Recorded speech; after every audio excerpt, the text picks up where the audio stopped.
Okay, well, let's go ahead and get started. Welcome, everyone. Thank you for joining today's Filevine webinar titled Data Mastery through Filevine Periscope 2.0. We have a very special webinar teed up for all of you. My name is Eric Bermudez. I'm the VP of Partnerships here for Filevine. I'll be your host, and we have a panel of amazing people that will be walking through today's content. So I just wanted to give a warm welcome over the next 50 minutes or so until the next top of the hour. We're going to be going through some awesome content. So let's go ahead and introduce today's lineup. First, we have Mr. Craig Goldenfarb, who's the CEO of the law offices of Craig Goldenfarb Gold Law out of West Palm Beach, Florida. We're very grateful for Craig's time. He's going to shower us with some insights and data insights that will be incredibly beneficial to you and your firm. Next up from his team, we have Amy Boykin, who's the Technology and Operations Manager at the law offices of Craig Goldenfarb Gold Law here.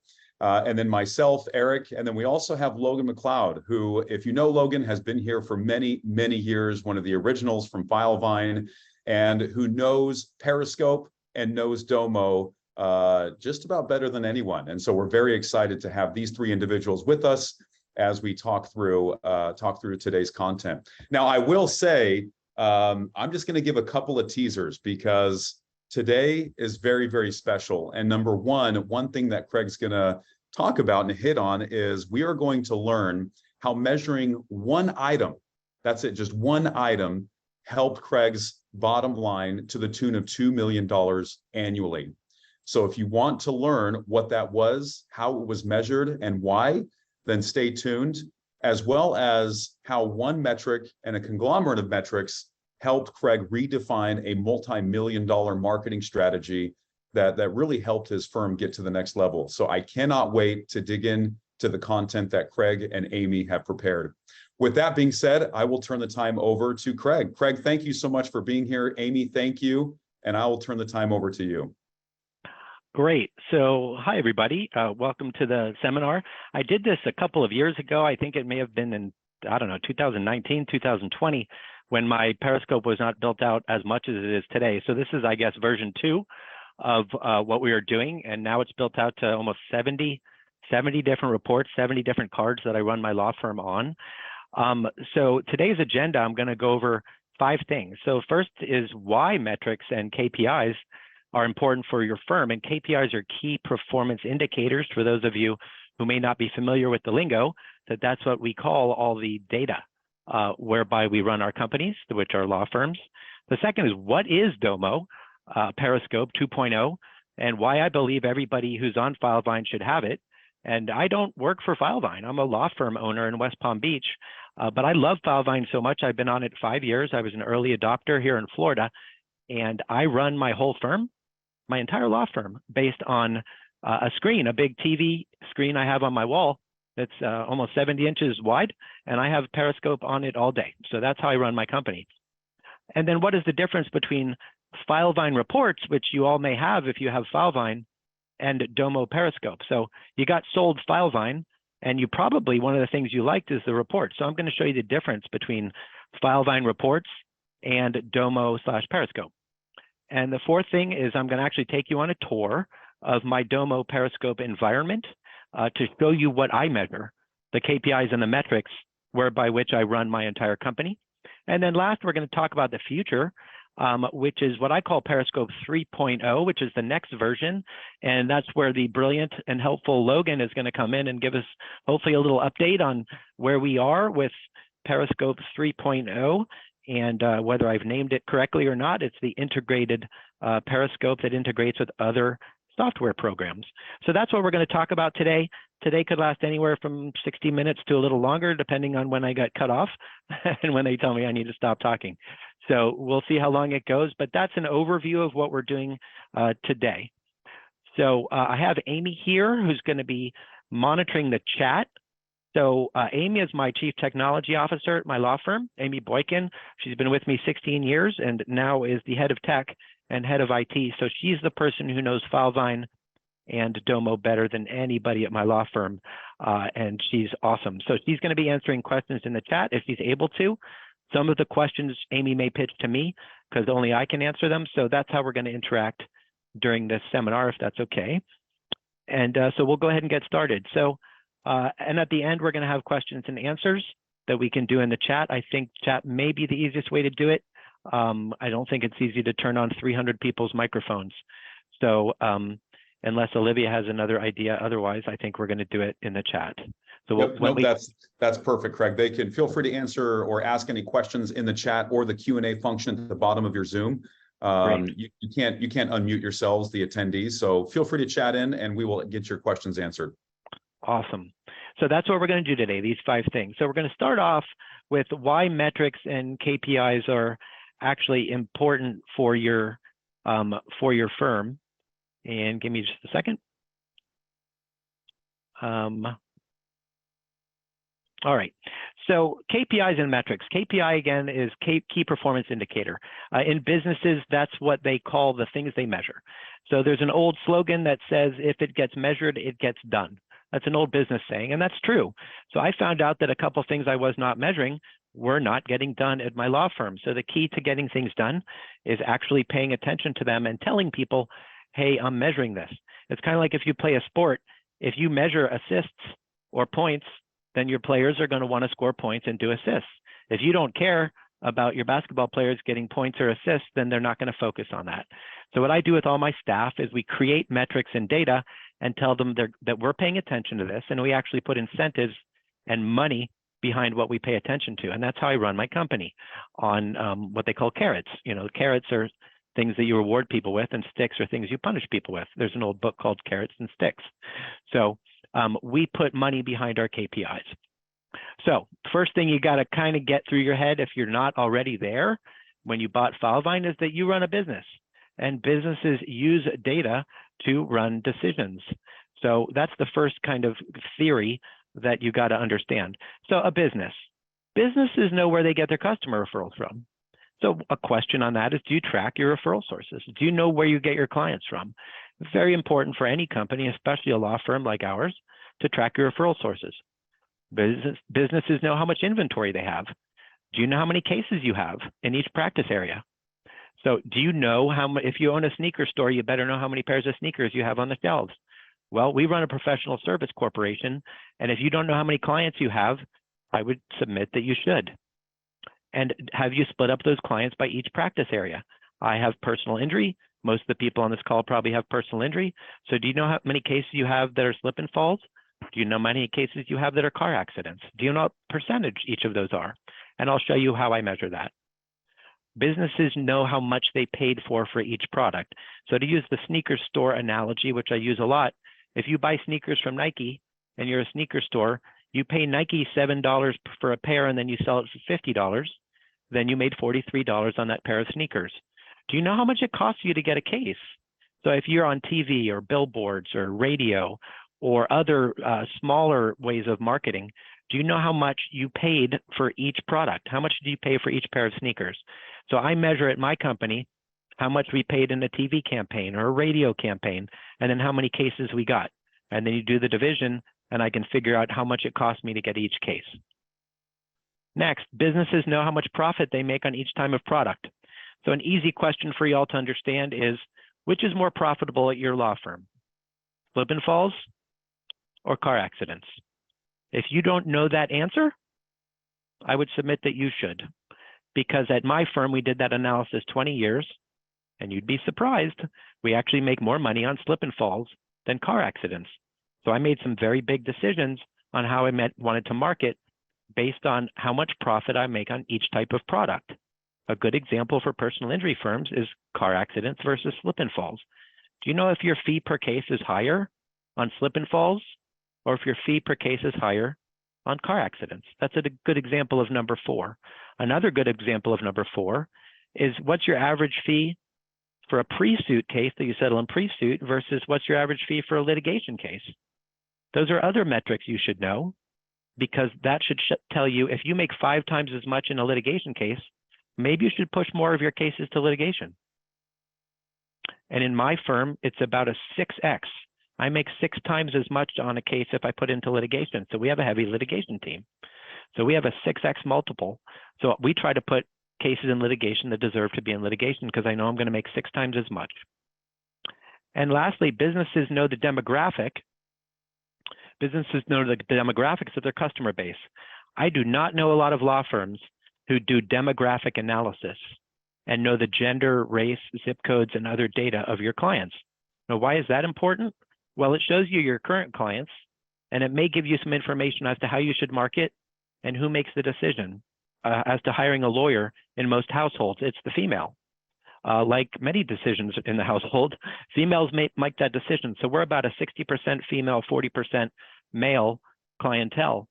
So when we market, we focus a little bit more on things that might attract a female, such as what TV shows we advertise on, what radio shows, how I market to which type of attorneys. All these are influenced by the demographics of my customer base.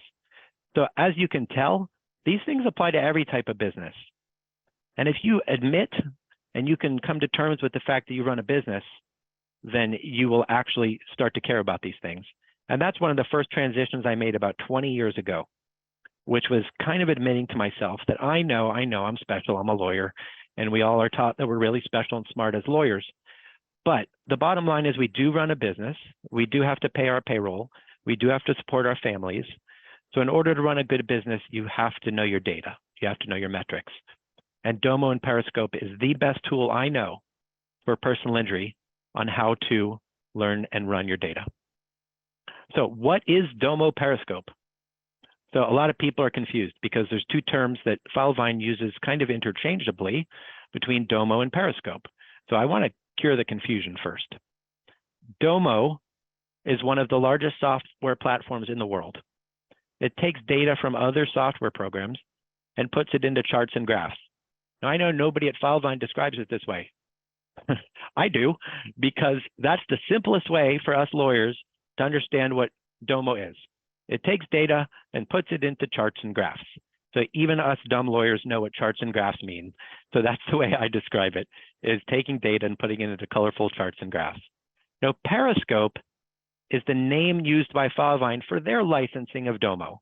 That's the best way for me to describe it. They could have called it Domo, but they licensed it into a new term that Filevine came up with, I believe, called Periscope, and that's how they've branded the Domo product. And if you have Domo, you'll see on your screen that it says Domo. It doesn't say Periscope. So when you load up the software, it does say Domo. So I wanted to cure the confusion because a lot of people who don't have this come up to me and go, what's the difference between Domo and Periscope? The answer is nothing. There's no difference. It's just one is what Filevine named it. So Periscope 2.0, which came out, Logan's on mute, but I think it came out maybe 6 months ago. Logan, how long ago? Yeah, about that time. We officially started rolling it out at our Lex event, which happened in February. Great. So it was about 5-6 months ago. Periscope 2.0 is really cool because Logan got so busy with helping everybody build out their Periscope systems that I guess Filevine probably decided, hey, we got to give some of this back to the user so that they can help design their own systems and have a little more user access and flexibility. So Periscope 2.0 is the newer version where you can do stuff yourself. And I've been taught in my law firm to do some of the stuff myself. You can make cards, you can edit cards, you can do stuff that you had to get Logan on the line for. And Filevine has so many clients that I'm sure Logan was working 24/7 and not sleeping, and not great for Logan. So it's smart that they gave the users, the law firms, some access and ability to do some of this themselves. So that's what I call Periscope 2.0. Logan, I just wanted to confirm because I'm not sure. Is that what you guys call the new Domo, the new Periscope? Yeah, you'll see it on most contracts listed as Periscope or Periscope 2.0, but it does encompass this new offering that does give you, a lot of those tools that you had mentioned, Craig. There's several others that if they don't get addressed today, I'll try and chime in and talk about those. But ultimately, This gives you that own sandbox to build, manage, and control your dashboards. Perfect. So the first version was Logan dependent. Everybody had to call Logan, and that was hard. So now they came out with this new version where we don't necessarily need Logan for everything, and maybe he's getting at least 2 or 3 hours of sleep a night instead of 0, we hope. So that's the difference between Domo and Periscope, which is 0, no difference. And that's the difference between the first Periscope and 2.0. So I hope that clears that up for people who don't have this thing. so that they know that the Domo and Periscope is the same thing. And I thought I wanted to do that for everybody because I get asked that question all the time. So how do I move these? Could you do it? Thank you. So what's the difference between Filevine reports and Domo Periscope 2.0? So I'm actually going to show you. Let's see here.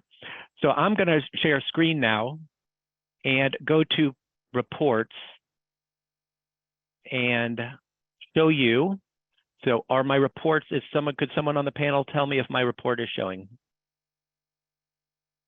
Yep, you're good, Craig. Great. So this is a Filevine report. So if you look at a Filevine report, this is a report that I have here that says lawsuits to be filed. So this is a list, and this can be downloaded into an Excel spreadsheet. But Filevine reports are great because it has all this information about any report you can create. And if you look at your Filevine environment, you see this is in the report builder, which is here. So I have a whole bunch of reports, and we're in the report builder right now, but this is my report called lawsuits to be filed. So this is just a list. So we have 7, 8, 9 lawsuits that are to be filed. So you can do a report on pretty much everything in Filevine, which is wonderful, but you can see how it looks. It looks like a list. To me, I can't glean anything. I can't really interpret stuff other than I can just count that we have about 8 or 9 lawsuits that are ready to be filed in my law office and some data.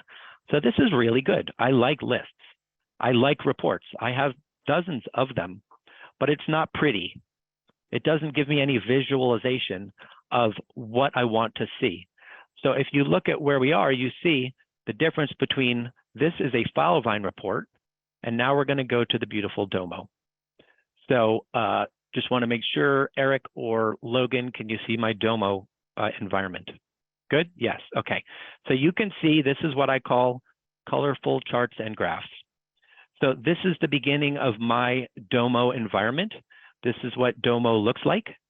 And this is my entire system. As we scroll down, we're going to go through most of my reports today. That's why this is going to take a while. If you want to take screenshots with your camera, I don't mind.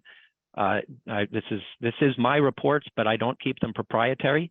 I don't care because I want to help people grow and help their law firms. So these are the reports from my actual law firm. I'm a personal injury attorney in West Palm. I have 70 employees. I have 2 offices. I have about 11 attorneys. So I'm fairly good size for Florida, but this is how I run my entire company. So Filevine reports are useful, but they only produce a list. And, all right. Got it. No, I want to be here.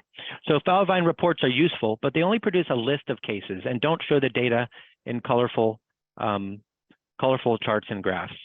Now the charts and graphs here offer better visualization of the trends.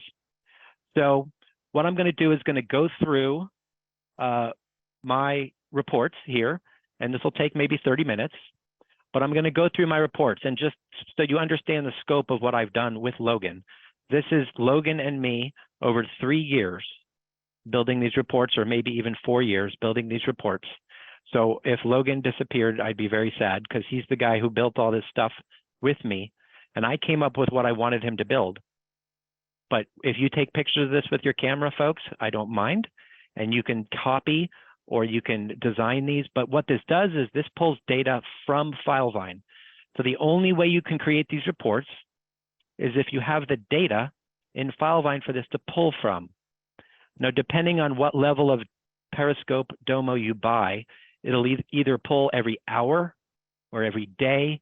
I don't remember exactly, Logan, what the different options are, but you can pull the data as frequently as Filevine will sell it to you as far as the frequency. Logan, does it cost a different amount? Because I'm sure everybody cares about money. So does it cost a different amount to pull it more frequently? Not currently. Right now, it's based on technology that'll send data out, updating once a day. We are actively working to increase that. So anybody that already has this in line, there's no additional charge once that frequency does increase. Again, we're hoping to have it sent out several times throughout the day. Great. So I've operated this system. Thank you, Logan. I've operated this system for 5 years, and once a day is actually enough for me. I'd like it more frequently, and it sounds like Filevine is creating that possibility. But a lot of these metrics are things that I look at once a week, or maybe once a day. And I'm on this all day, but I don't need it to be live necessarily. You know, if it was instantly live and pulled the data live, that would be like a perfect world, but that's not usually how these things work. So once a day is enough for me. Once, 3 times a day would be even better. So that people ask, how often does it pull? It sounds like the answer is it pulls once a day. So the way I have my system set up is I believe it's by department, and I have 7 different sections. So I'm going to go section by section, and this applies to, in my opinion, this applies to every personal injury law firm. So if you look at this first section, it is entire law firm reports, and in entire law firm reports, I have, if I scroll down, you'll see I have 15. So my first section is reports that apply to my entire law firm, and then I go department by department. So I thought there was a lot of data and a lot of cards. Each one of these is called a card that applies to my whole law firm. So if you look at the first one, how many of you wonder, how many cases do you have in your whole office? I think everybody, right? And how many get asked the question, how many cases do you have? Well, I don't need to wonder or guess. Within a 1-day accuracy, I know that I have 900 cases in my office. And Logan and I designed this first chart to be by attorney. So I have a bunch of attorneys, and we do it by attorney, that's the color. And then each line is by the phase. So we have a phase called litigation and suit. You can see we have 264 cases in lawsuit. And then all these different phases in Filevine, you can tell how many we have.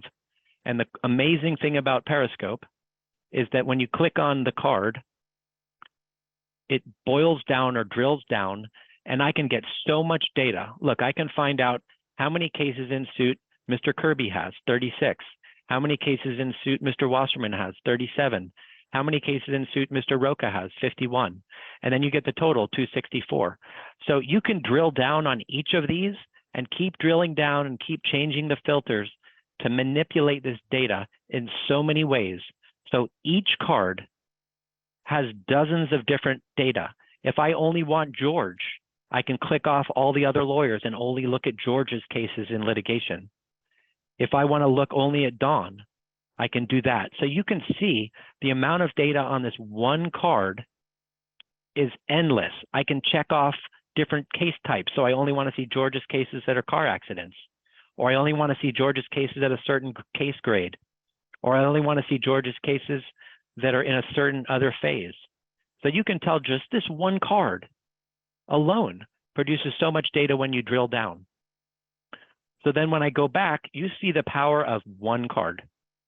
Now I look at the same data, 901 cases, and then I do it backwards. So backwards means the attorneys are listed here on what's this called, the y-axis. And here we have the phases here listed out. So all it is it's showing the same data in reverse. So this does the same number of cases, but it does it instead of by attorney, it does it by phase. So I'm looking at the same data in 2 different ways on cards 1 and 2. Well, let's say I want to know how many cases in my office of the 901 are car accidents and how many are slip and falls or premises cases. Well, instead of guessing, I know that 51% of my current cases are car accidents, non-death car accidents, and that 30.63% of my cases are what we consider premises or homeowners, which is basically slip and falls, trip and falls, etc.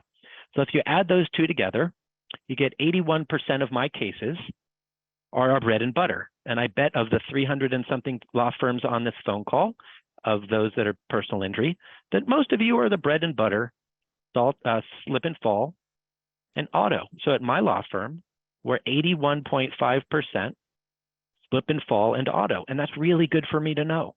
That's incredible data for me to know. And instead of guessing, I just look at this card. And if I want to start advertising more for slip and falls and get it above 30, I can do that. But I can't do that until I know that I have 30% slip and falls. A couple of years ago, we were at 22% slip and falls, and I decided I wanted to kick it up to 30 in 2 years. Well, guess what? That's where I'm at. I made marketing decisions to get us up to 30% in slip and falls, and I hit my number. This is the only way to figure that out. So if you look at medical malpractice, we're at 5%. Good for me to know. And we get to all these little practice areas. And then the list of number of cases is right here. So not only do I see the percentage, but I see the number of cases. So you can tell by just cards 1, 2, and 3, we're looking at 900 cases in my office and looking at them in different ways.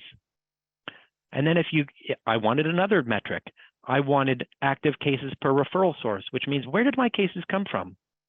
So if we look at my biggest referral source, we can tell here that I get 31% of my cases from lawyers who don't work with me, who don't work at my law firm. So that's by intention. I started marketing more to other types of lawyers. Now I do TV, I do billboards, I do all kinds of stuff, but I made a concerted effort a couple of years ago to start marketing to attorneys more. One of the ways I do that, well, you're on it right now. You're on a seminar that I'm giving. You are attorneys. So I started doing more seminars and more public speaking. Why? Because I wanted to get this number up to 30%. Guess what? I did. So this was an intentional decision made by me to get my referral marketing up to 30%. And the only way I know that I succeeded was this card here, because I can see I get clients refer me 10.43%. Word of mouth, which means I saw you everywhere, is 8.88%. Google, in-house attorney, that means lawyers who work with me. TV only produces 7% of my cases, which is pretty disastrous for me. So I look at all these referral sources and I can drill down on this too. So I make tons of marketing decisions based just on this card, major marketing decisions with how I allocate my resources. And then I look at my fees year to date. I'm a little low for the year for my numbers and my goals, but this is fees year to date by attorney, and then fees year to date by case type. So not only do I want to know who are my most profitable attorneys, but I want to know what is my most profitable case types. And if you look here, this year, I've made a little more than half from my car accidents and a little less than half from my slip and falls, even though my slip and falls are a higher average fee per case. So I've only done 6 cards so far, and I can look at these 6 cards and make so many dozens and dozens of decisions and conclusions from just the first 6 cards of 70 that I have, 70. So these are cards that apply to my entire law firm. And then I did this last one as to the fees generated per referral source. So not only do I want to know where my cases came from a referral source, but which referral source produces the best cases that produce the best fees. So my clients produce 30% of my cases, and they produce 30% of my fees. So that's interesting that there's an exact parallel between the amount of cases I get from my clients and how those turn into the same percentage or roughly the same percentage of my fees. So I get to see clients produce fees at about a 1-to-1 ratio, whereas lawyers I know actually produce at a higher ratio because lawyers send better cases than clients do. So that might mean that I want to market to lawyers more than I market to my existing clients if that's a decision I want to make. So the number of reports I have that apply to the entire law firm is 15. You say I have them all numbered, but this is one of the magic ones that Eric was talking about. So this particular metric caused me to earn $2 million more in 1 year. $2 million more in 1 year. It's cards 11 and 12. So if you weren't listening to now, listen now. So we all have car accident cases, and car accidents have policy limits. In Florida, there may be $10,000 in BI policy limits, maybe $25,000 in policy limits. In Florida, when they fork over the policy limits, it's called a tender. We use the word tender. I don't know if other states use that word, but we use the word tender. So that means when you get policy limits, whether it's BI or UM. I had never measured tenders before. In other words, I didn't have a data point, which was how often do we achieve and get the policy limits? Because that's the goal for a car accident case, right? Get everything you can. So I started measuring tenders about 3-4 years ago, and I found out I was in the 20-something%. So on my car accident cases, I was only getting the policy limits in the 20s. Let's call it 24%. And I realized what that meant is we weren't medically managing our cases and talking to the clients about when they needed injections or surgery and having really good, deep conversation with our clients because they weren't having injections or surgeries. Now, in order to have a good conversation with them about that, it's called medical management, which is down to earth, real discussions with your clients about treatment they've been offered. And if they get that surgery or get those injections, what often happens? You get a tender of policy limits because it increases the value of their case. So I was in the 20-something%. That was horrible.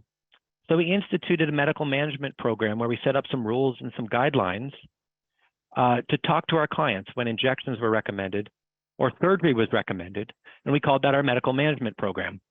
Now, why did I do that? Because of this card. I realized we were only getting policy limits about in the 20 to 24%, and I said, that's awful. So let's start talking to our clients more. Let's start talking to our clients and medically managing them, and when they need injections, when they need surgery, let's bring them into the office. Let's have a good down-to-earth discussion. And what it did is it resulted in our clients making better medical decisions. They started getting injections. They started getting surgeries when their doctors said they needed it because we focused on the depth and the importance of that conversation with the client. So what we started measuring was card 11 and card 12. And what happened is the percentage started going way up. So card 12 is what I'm going to boil down to. These are two of our pre-suit attorneys year to date, and the percentage went up. You can see the percentage here, and it went from 20-something% to an average for 2022 was 65%. Let me repeat that. Several years ago, it was in the 20% range, and we set a goal of 65 to 70%. And we got up to last year, we got above 65%. In my pre-suit department, that was a 40% increase in tender rate. It produced $2 million more in income. $2 million more in income from one metric that I measured, just the tender rate. If you are running a personal injury law firm and you do car accidents and you do not measure tender rate, these two slides here, you are losing money. You're losing money because you're not medically managing your cases. If you do not know what your tender rate is, you are losing money. Now, I must admit where I learned this. I learned this from someone you might have heard of named John Morgan, who runs Morgan & Morgan. They may be in your backyard. They may be in your city. He told me about tender rate many years ago, and he measured tender rate. So I didn't come up with this myself. I got it from a guy who's fairly well known in the country, Mr. John Morgan, who started measuring tender rate. So I can't claim credit for this. But once I started measuring it, I can claim credit for putting in a system that we increased it from 20-something% to 60-something%. This is one of the keys to the kingdom. Measure tender rate on your car accidents. If you look at this year to date, this is report number 13. This year, we have some lawyers that are above 80% tender rate. This means every case they handle, or 8 of 10 cases they handle, they get policy limits. How great would it be if your firm got 65% more tenders, 65% or more tenders? Do you even know what percentage you get tenders? You probably don't.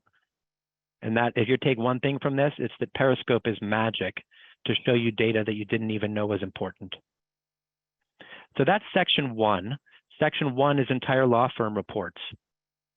And I'm going to do my best to get through the other sections quickly, but I wanted to make sure I went through entire law firm reports because these are the really important ones. I call these my mega metrics or my super metrics because these are the things I care about most. I next go to intake and marketing. So if you can see at the top of the screen here where my cursor is, these are my intake and marketing reports. So who doesn't want to know how many cases you signed up this month? Everybody wants to know that, right? So my first card is how many cases I signed up this month. Today is July 13th. I signed up 25 cases this month. We have internal goals, and I actually put the goals in what we call this hover here, this black box. So in Periscope 2.0, you can create this black box, which is where I put my goals. So I can see what the goal is. I can see where we are, 25, and see if I've reached that goal.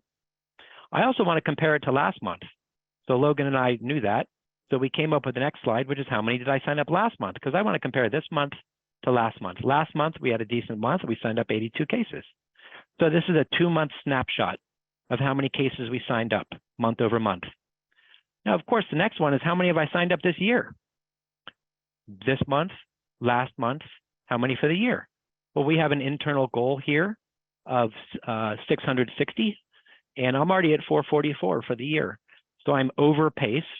I'm on a good pace. That we're averaging like 70 a month, I think, right now, which is wonderful. So I know I'm doing well for the year. We signed up 444 cases. Without this data on a screen, I don't know how on earth I would know how I did this month, how I did last month, and how I'm doing for the year. These 3 cards alone give me a grade or a feeling for how intake and marketing is doing. Because I set my goals, and then I can look here and look in a flash and see if we're on pace for the month, last month, and last year, or this year. Now, this one here, this report number 4, does it by referral source. So I want to know if my referral sources are consistent year after year. So I look at this and make marketing decisions based on year to date, 444 cases by referral source, and then again by case type. So if you look at current in my office with case type, I have 51% of all the cases in my office are car accidents. But if we look year to date, I see it's a lot higher. It's 70%. So that's interesting. So that means this year I'm signing up 70% car accidents, but all the cases in my office, it's 50% car accidents. So what does that mean? It means I put more money behind advertising for car accidents. That's a 20% difference. So again, all this data tells me a lot of different stuff. That this year or this month, it was 70% car accidents. And this year to date, it's 67% car accidents. So it's the same type of data, but measured over a different time period. Now I did it month to month. I know that people on this Zoom have thought, is there a slow month for personal injury? Was March 2020 particularly slow because it was COVID? Was April 2020 particularly slow because it was the month after COVID? Well, I know the answers to all this because I can change the parameters of this one, which is month by month. So if I want to know if summer is slow in Florida, I can look and see if summer is slow in Florida or if winter is slow in Florida. And then I can do a year-by-year comparison. Why might that be important? Because I want to make lots of business decisions and marketing decisions based on what time of year is typical where I get most of my cases. In Florida, we have a lot of snowbirds. Those are people coming on vacation, and they come here during the winter. So there's more cars on the road. So I might want to put more marketing dollars during time when there's more snowbirds on the road. So a month-by-month analysis is very helpful to me. So this is month by month. And then we do other things that I'm going to skip over in intakes performed. So this is a big screen with lots of pretty colors on it on number of intakes. But I'm going to skip over to pre-suit reports. So in my law firm, we have pre-suit and we have litigation, and we have separate departments for pre-suit and litigation. So as I said, we divide up our cards by department. So this department, as you can see where my cursor is pre-suit reports. So these are only cases in the pre-suit phases. So what do I want to know as the CEO of a large company? I want to know what staff what staff are handling them and what phase they're in. So just something I spot right off the bat is that of all my pre-suit cases, which is 489 cases that are in pre-suit, 166 of them are in the treatment phase. We call it medical management. So that's good to know, right? These are people who have not reached maximum medical improvement. They're not ready for a demand yet. And that's about a third of my cases in pre-suit are in the treating phase, medical management phase. And then it breaks it down here by color, which is by employees handling it. So I can drill down to this, which I'll drill down, I'll punch this card and go and I'll drill down like I showed you guys before. And then I'll be able to see lots of different data about who's handling what and what phase all the cases are in. So this one is that I have 489 cases in pre-suit department, and that 166 of them, for instance, are in the treatment phase. This is the same data broken down by which pre-suit attorney has these. So I have 2 pre-suit attorneys. The rest of these lawyers are handling just a couple of pre-suit cases each. So I know that Dawn has 220 and George has 205. I do that because I want my pre-suit attorneys to have a maximum of 300 cases. So once they get near 300, I have to hire another pre-suit attorney. So not only am I making marketing decisions based on this stuff, but I'm making staffing decisions based on this stuff because I know that I want each pre-suit attorney to have a maximum of 300 pre-suit files. So this is broken down by attorney. The prior one was broken down by phase. Then we have 5 case managers in my office, and we see how many cases each case manager has. Again, another way of breaking down the same data. So this is the same 356. I have 5 case managers. It appears to me that Sally here has the fewest cases. So I would look into that to figure out, is she better than everybody else? Is she settling them quicker? Or is she worse than everybody else? And therefore we've given her fewer cases because we don't like her. So I know the answer. Of course, she's great and quick. So she actually gets through her cases quicker. But I want all of my case managers to have a similar amount of cases. So I make staffing decisions based on how many cases they should have. So this is an easy graphical way to see how many cases each case manager has. These are cases in negotiation. Only lawyers negotiate files in my office. I have a target number that each lawyer should really not have 10 cases or more than 10 cases in negotiation at one time, because they should be finishing up the negotiations. I then do settlements. How many cases have been settled per month or per the year, and by what phase they're in pre-suit. So we have about, it looks like about 11 cards in pre-suit and all kinds of different reports. And this one is my aging card. So I'm sure that you guys want to know how many days it takes. What's your average time that a pre-suit case takes to finish in the number of days?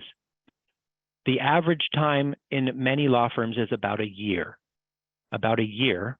And our goal was to get it to 10 months for an average pre-suit case to conclude. There are lots of law firms who have a goal of 8 months because they think a case should be done in 8 months pre-suit. My goal is to try to get it down from a year to under a year. So in 2022, it was 418 days. That's about a year and 2 months, too high. In 2023, we've got it down to 366 days. That's a year and 1 day. So this measures the number of days from when the contract is signed to the closing meeting occurring. That means how long it takes for a case to settle in pre-suit. This is really important because the longer your product, meaning your case, stays on the shelf, the longer you're not earning a fee. They call that aging or pipeline, whatever you want to call it. How long are cases in the pipeline in your office? In my office, we're getting it down to under a year. So really important card here. If you're not measuring how long a case takes to conclude in your office, that's a piece of data I would suggest you might want to measure. So that's pre-suit. Now we go to litigation. Let's see, probably the way this data works, we just filed a lot of lawsuits because of the tort reform package that was passed in Florida. So we have an unusual number of cases in suit. We have about 300 cases in suit, it looks like. That's unusual for us, but we had to follow these lawsuits to avoid the new law that our governor DeSantis passed. So we had to get lawsuits filed quickly. This is all my cases in lit divided up amongst attorneys. This is all my cases in lit divided up among what lit phase they're in. This is all my cases in lit divided by case type. So I want to know how many cases I have in lit that are car accidents or cases that are in lit that are slip and falls. So I want to know what goes to lit. I want to know how many lawsuits were filed, card number 5, because we have goals and quotas for how many lawsuits are filed by attorney. How many lawsuits filed year to date by attorney. We have quotas and goals for all of these things. These are metrics we measure in litigation. I want to know how many claims were settled this quarter. I want to know how many claims were settled the previous quarter. I want to know how many claims were settled this entire year by attorney. This is all litigation. I also measure how many mediations are on the calendar because we have 8 attorneys and we want 14 mediations set per month. So that's an internal goal we have of 14 mediations set per month. So each of these columns here should be a minimum of 14. And if it's not, I need a reason why. So I talk to my litigation department if any of these columns are not 14, because that's the goal we have. So you can see how much I measure in litigation, and then we have our aging in litigation. And this is the number of days from a lawsuit filed till it's settled.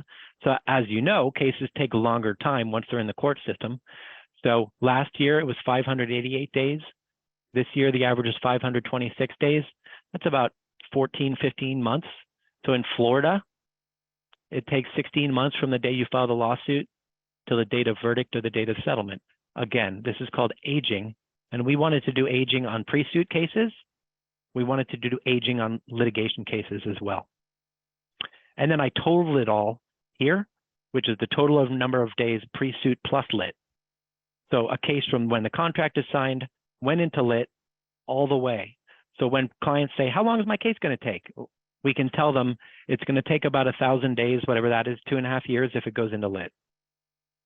So this is aging just for lit. This is aging for cases all the way from when the contract is signed until it's done. Again, I came up with these with Logan's help because these are things I wanted to measure. The next section, and we're getting close to the end, is I have 3 reports. I call these the money reports. These are my settled cases and receivables. These are also the things I looked at during COVID, so I could not freak out about cash flow. So these are the number of claims that are settled where I have not taken a fee. Cases that have settled that I have not taken a fee. I call them receivables. Receivables. So you settle a case by an email or by a phone call, you haven't taken your fee yet. I call that a receivable. So if you look at how many cases in pre-suit, I have 50 cases in pre-suit that have settled where I have not taken a fee. And if I drill down on this one, it gives me a total amount of money. So I have 540 grand in pre-suit, and then this is the list of the highest cases. These are pre-suit cases where I have not taken a fee. It totals right now, I have 540 grand in pre-suit receivables. So during COVID, this was very important for me to look at because I knew that all I had to do was take these fees and I could make payroll perhaps. So in pre-suit right now, I have over $500,000 in what I call receivables. And so that makes me feel comfortable that I know what's in the pike, what's coming down the pike. So again, during COVID, this caused me not to lose sleep because I knew I had that. This next one is litigation. So how many litigation files do I have settled where I have not taken a fee? 25.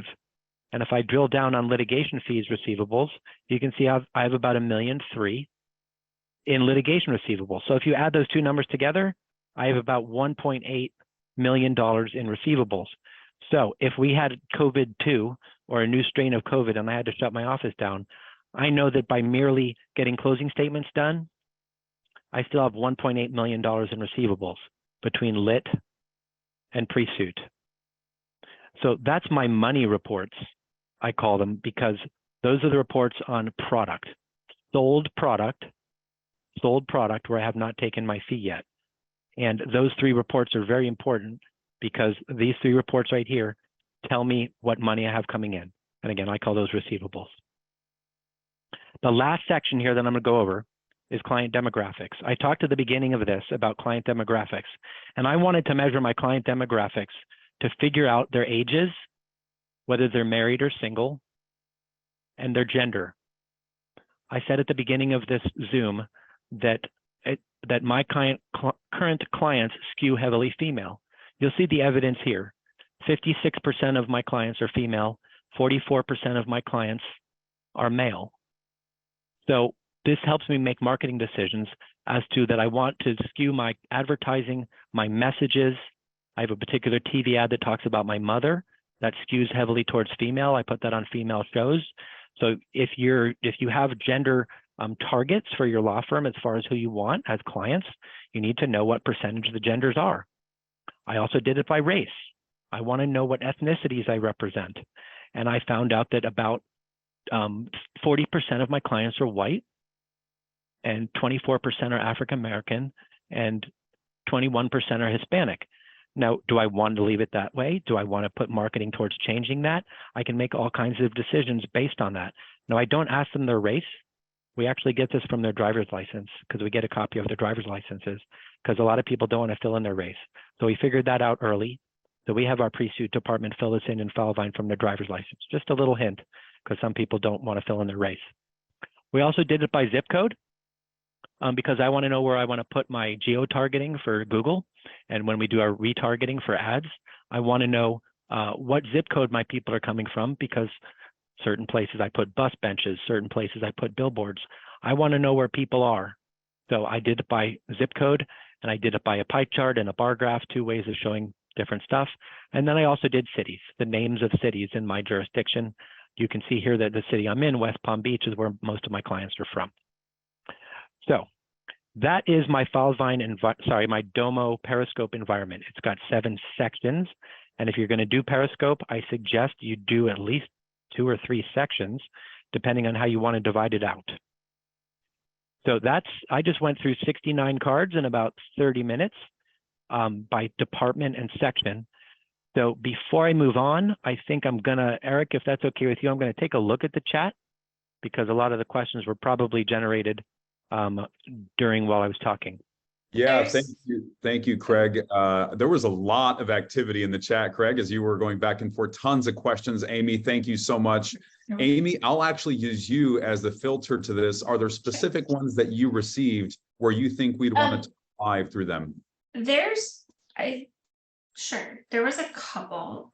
We did have a few questions on why we do reporting in lead docket versus Domo. And I just, so if you see our intake information in Domo, I just want everybody to understand, we don't push our lead docket information into Domo. So the stuff you see for intakes, that's based upon the intakes that we actually have converted. So those are the intakes that have gone, that have become qualified cases where we have signed contracts. So in lead docket, that's where we track all of our leads, in versus Domo, which is where we track the leads that become qualified cases. And Domo does not pull, so it's not that we've elected not to send the data from lead docket to Domo. It's Domo doesn't currently pull from lead docket. That's one of the things they're working on that I'm going to let Logan talk about when I talk about Domo 3.0. So it's not that we've chosen not to push the data from lead docket to Domo. It doesn't do it yet, or at least Periscope doesn't do it yet.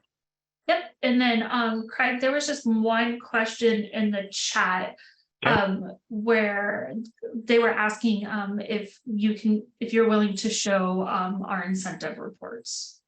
So that'll lead towards the end of my discussion, which is that's about an hour of talking. And I do a seminar that I'm going to be talking about at the end of this presentation. And that's an hour of my presentation of my seminar. So the answer is yes, but we don't have time for my incentives today. But if you come to Boston in April, which I will be showing you a screen for, I spend a lot of time at my seminar that I give on how to run a law firm talking about incentives. So sorry, I don't have an hour to do it today, but it would take an hour at least to go through that. So good, that was Michelle's question. So good question, Michelle, but you'll have to wait on that one. So I think we've covered the chat, so I'm gonna keep going. We don't have a lot more because the main purpose of this was to show you the Periscope environment. So I'm gonna change what I'm sharing, change the screen.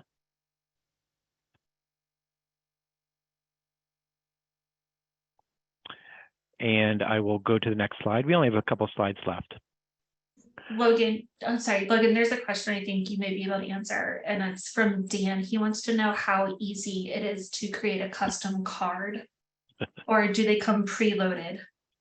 Yeah, great question. I'll jump in on that. So when you purchase the Periscope 2.0 product, if you haven't had Periscope previously or the 1.0 version, we do give you about 10 different templated pages of cards that are already built, things like that, that could be helpful for you to use as a springboard to jump into and to really just connect your data from Filevine and use the structure in the card that's already built. If you don't want to go that route, building the reports, I'm going to say are somewhat intuitive. Probably people would argue or disagree against that, but Domo's got tons of help there that'll walk you through how to build a custom card from your data. Is that custom help? Is that on like YouTube videos, Logan, or did you have to contact Domo, or how does that work? Both. So they have Domo has a massive support library that pretty much answers nearly any question about Domo that you could think of. If you ever do have a question, you literally just type the question in Google, put Domo at the end, and you'll get tons of results that'll tell you Domo-centric answers to your question. With those, they typically have videos associated that'll walk you through step by step. That's great. So as you guys can tell, I use Amy in-house to build my Domo reports now, so we don't have to bother Logan as much. And that's what Periscope 2.0 allowed us to do. It allows you to either do it yourself or have an IT person at your office to learn it. And that way you don't have to bother Logan as much. So that was brilliant of Filevine to do Periscope 2.0. So good question. So two things I wanted to point out here. I call them two remarkable business decisions I made after seeing my KPIs. And these are things that really made a difference in my law firm, really made a difference in my bottom line profits.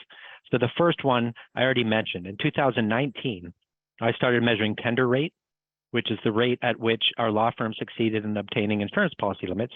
It was less than 30%. I talked about that earlier. It was actually, I think, at 24%. So by creating a medical management program for my pre-suit department, I increased the tender rate to 70% and made $2 million more. That's a lot of money, guys. $2 million more in my pre-suit department. That's just in pre-suit in 1 year. That was a huge, huge win. And that was 100% due to Periscope, 100%. And that was 4 years ago. So think of what it's done in the last 4 years as far as how much it's produced each year. So 2 million, it's been more each year. So if you add that up by 4 years, I probably made $10 million more dollars. I'm not kidding. $10 million more dollars based on one metric over the last 4 or 5 years because of this one thing I started measuring called tender rate. I don't know about you, but $10 million is a lot of money to me. Business decision number 2. I wasn't really sure about the gender, race, or ethnicity of my clients until I got Periscope and started measuring it.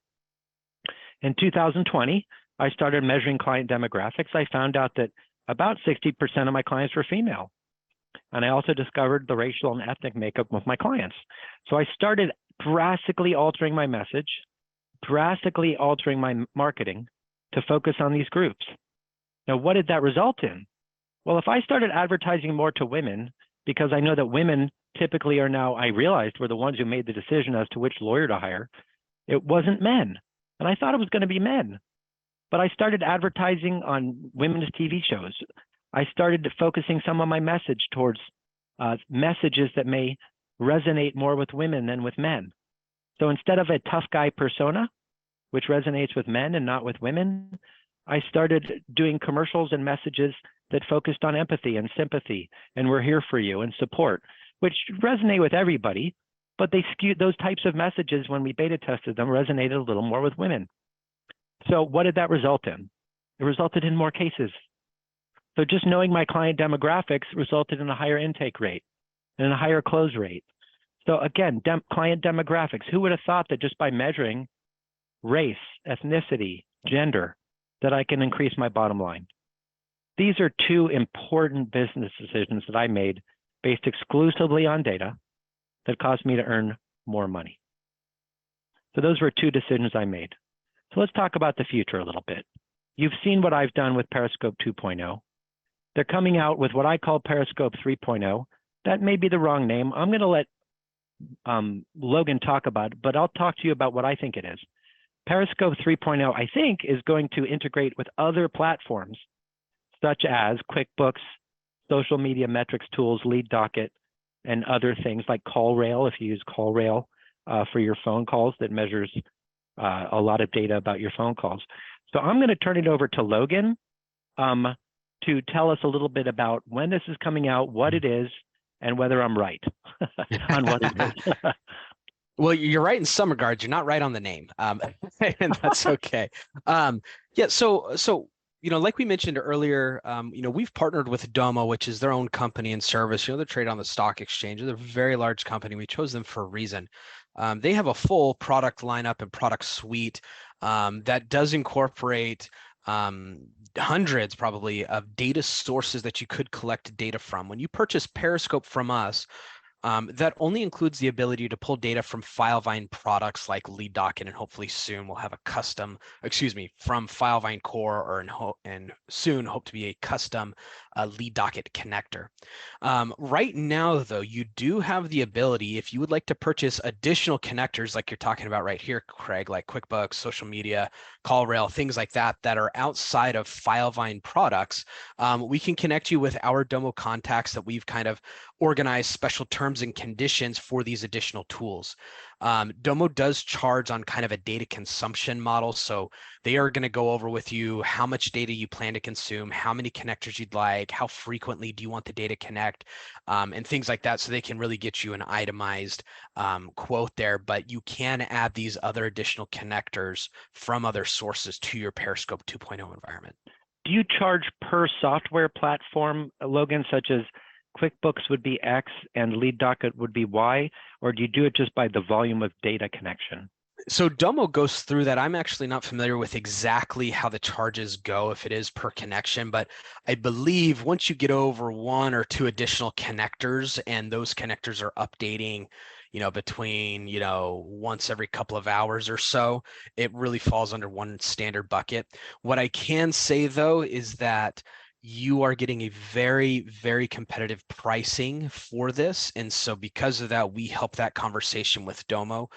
With our contacts there, we say, hey, look, this is a Filevine client. They currently have Periscope 2.0. They're looking to add these additional connectors, things like that. And so they kind of know the name of the game, and it's a pretty short turnaround time because, pricing is so good. Would you suggest that if someone does not have Periscope, that they start with 2.0 or that they start with the new integrated version with all these connectors? I would definitely recommend starting with 2.0. What we really want you to do is kind of get a foundation of, one, understanding your Filevine data. And then two, once you've really become comfortable with that, that's when it's really easy to add on these additional connectors, because one, you're going to understand how to manipulate data, and two, you're going to know what data is valuable and important to you and what isn't, rather than just buying everything and it sits on the shelf until you get around to being able to use it. I think that's good advice, folks, because it's taken me a few years to figure out, and I add new cards all the time still, and I'm 5 years into this. So I think it takes a bit to become familiar with Periscope as a product and what data you want before you're dragging in data from other complicated software programs such as QuickBooks, LeadDocket, et cetera. So if you're super technologically oriented and you want to jump in with both feet, you could go directly for the connectors and the connections to other social media, to other platforms. But unless you're like so into this that you want to do it all at once, I think Logan's advice is excellent, which is maybe take Periscope 2.0 first and then figure out your environment, create your environment. And then later on, if you want to integrate more stuff. If you have IT people, you'll drive them absolutely crazy if you're integrating Filevine, Periscope, and then all the connectors at once. So I think it's overwhelming, and that's just my opinion as one law firm user. Logan, that's very helpful. Are there other questions about what do you call the new Periscope? Periscope with connectors, or is there no name for it? I think we're calling it full Domo internally. So if you're ever talking to your account rep and you don't have Periscope at all, you could say something along the lines of, I'm interested in looking at your Periscope product with potentially adding other data connectors or full Domo access if you'd like. If you have any questions about what connectors Domo currently has, you can literally just go to Google, type in Domo connectors, and they have a full library of all the connectors that they have out of the box. And when we say those connectors, we really mean you log in with your credentials. It not only pulls your data, but it builds the entire dashboard for you. So it's not like you have to recreate cards from scratch or things like that. So their connectors come with both connecting your instance and building out all of the reports. Now, from there, obviously, you can continue to iterate on the reports, change them, things like that, but that really helps you get up to speed quickly. And if you don't see a connector there available, that's definitely where we want to have another conversation with the Domo account rep. There's several options to receive or ingest data from other sources that may not be as large as what you see there. They have email connectors, manual upload spreadsheets. They even have options to build custom connectors if it's something that you're really looking for. one of the metrics that's been missing from Domo, from my experience, is the social media metrics tools that like Hootsuite and other social media metrics companies use. Is that one of the connectors available for Domo, if you know? I don't know off the top of my head. Got it. All right. So great questions, folks. I'm gonna just look in the chat. So looks like there's not a lot left in the chat. So before we leave, I wanted to, there's two things I want to do. I want to tell you the easiest way to get Periscope, and I also want to tell you about my seminar. So I run a seminar that'll be in April. The QR code to go right to the registration page is right there on the screen, or you could just take a picture. I've done this every year for about 7 years. Filevine is one of my sponsors, and I talk about how to run your law firm from a business perspective, from my law firm's perspective. There's only a couple speakers, and they're all from my law firm. I am selling nothing at this law firm, at this seminar, other than my knowledge. And I've been doing this almost 30 years. And I basically tell you how I run all my operations, how I run my company. You got a little piece of it today. If you think you want to know how I run everything else, you may want to come to this seminar. It's a one-day seminar, and Filevine has supported me. Thank you, Filevine, since I started this seminar.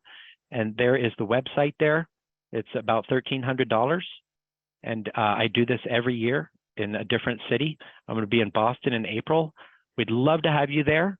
And again, as I said, I don't even sell anything. I don't even sell a coaching program. You're not going to be sold anything at this other than from the vendors that are there. So if you want to learn how to run your law firm like a business, come to my 7-Figure Attorney seminar. Take a picture of this right now with your camera or scan the QR code. But more importantly, how do you get Periscope or Domo? Well, we all love QR codes. So here's how to get Periscope right now. Eric, if you want to tell us, or Logan, if you want to tell us where this QR is going to take them. Yeah, you bet. This simply is just, it'll let us know that you're interested in learning more. That's it. So it's simple. You type in your information into this webpage. It'll let us know that, number one, you attended this webinar, so you have a great head start on understanding what Periscope and Domo is and how it impacts your firm. And then number two, it will let our team know, especially the account manager and rep who you may already have a relationship with here on the Filevine side, will reach out to you. I also put in the chat my email address. It's very simple, ERIK, eric@filevine.com. And I'd be happy to facilitate a follow-up call if you have any questions on pricing, what it does, do we have it, what version do I have? Email me and I'll help make sure you get that question answered. Well, thank you. If I hear of nothing else, Amy, I don't think you have, are there any unanswered questions that are there that are you want to answer? I don't think so. I think we got them all answered between myself, Logan, and Eric. Wonderful. Logan, do you have anything you'd like to add? No, just obviously this is important to all of us. We're so grateful that you guys are here for this. We believe in the power of data. So if there's anything we can do to help you either have a better informed decision or go through some scenarios, please reach out to us. We want to get you the best tools and product available. And Eric, as the high muck-a-muck at Filevine that you are, anything you'd like to say in closing? No, I just want to say, Craig, thank you for your time. Thank you for showing much of your insight, how you process and think about data. This was incredibly informative. Amy, thank you for your time and talents today as well. Hopefully this was helpful, informative. We're going to package this up nicely into a video, which we will send out. So all the registrants will get a link to this video and recording. And thank you to all the attendees. I know we still have about 100 people listening in. So thank you so much for your time. And we look forward to continuing the discussion. Thank you so much, everyone. Have a wonderful rest of your Thursday.